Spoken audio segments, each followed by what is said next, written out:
Hey everybody, Teresa Youngstrom here with a better approach to memory care. You know, a story that might help some of you is to know that we will make mistakes and there are ways to reconcile.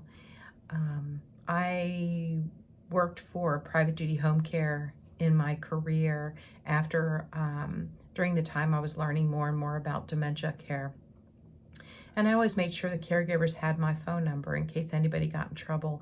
I never really wanted anyone to feel afraid or alone when they were caring for someone, in case, you know, the wheels fell off and it became just a real situation and we couldn't figure out what was causing the problems.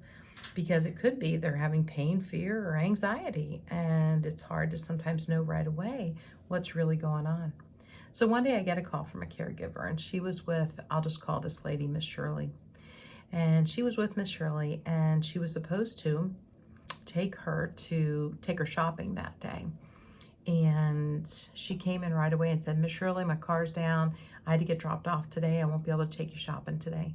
Now you have to understand that Miss Shirley really didn't need anything. It was just something to do. And it kind of gave her purpose to feel like she could go out and shop. And it was with a lot of assistance too, but she enjoyed it. And now it had been brought to her attention that she wasn't going shopping today. And I didn't hear that part of it. Probably are some things we could have done to prevent all of the mess. But the caregiver called and said she's furious at me because I can't take her shopping. I said, let me talk to her. Hey, Shirley, Teresa the nurse. Yeah, hey, it's so great to talk with you. I love when we can connect. Sure. I bet that little dog's right next to your side. Yep, I knew it. That's the sweetest little dog. You know, I don't know where you got that little dog, but that is the sweetest little dog. Smart. Oh my goodness. And she's so tiny. I know you built those steps so she can hop up on your bed.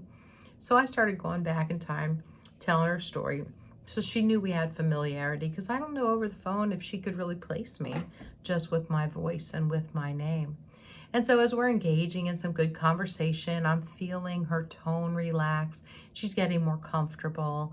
And we're talking about things in her community and in where her condo is. And then she paused and she pulled the phone away from her mouth. And I could hear her say, why did we call her? Why did we call her? And the caregiver said, because you're so mad at me. You're so mad because I can't take you shopping today. And I thought, oh boy, here we go. We're circling around again. And she goes, yeah. And it just ignited all that anger in her. And she said, yeah, what does that mean? I'm supposed to go shopping and she's supposed to take me shopping. And I said, really? Wow, that's not acceptable. Well, I'm so glad you let me know. Wait a minute, I'm going to write that down. Let me get a pad and paper. Yeah. Oh, Shirley, you know what?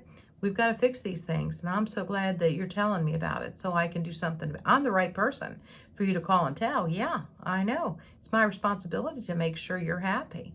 Absolutely.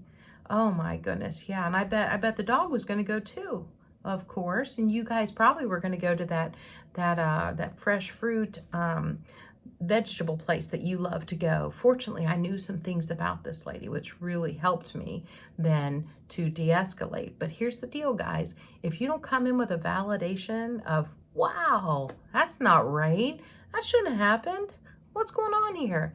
And you don't validate them with your body language, with your tone, it's just not going to work. If they don't feel validated, then they may even dismiss you because you are not. Like if I were to have said, oh yeah, whatever, we'll take you tomorrow. You know, here, look at, she has pictures of your kids for you, whatever. It just wouldn't have worked.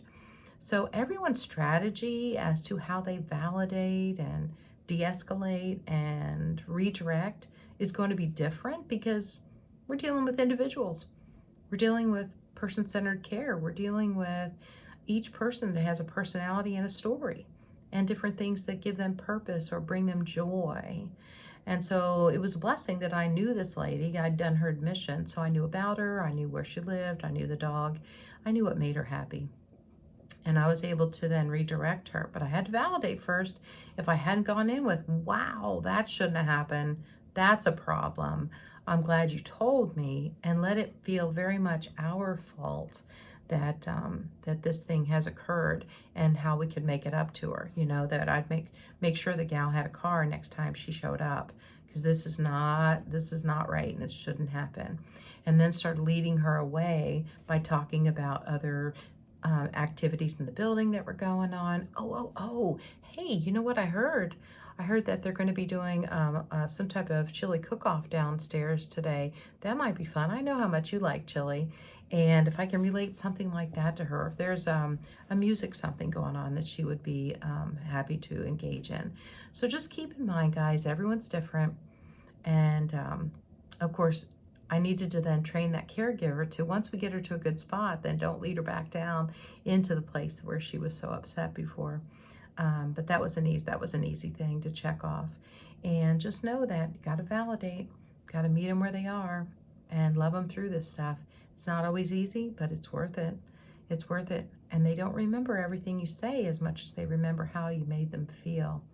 So let's really work on that, approaching from the front, and get awareness right away. Do they know they're sick? Or in this moment, do they not know they're sick? They're light years away from understanding what's going on.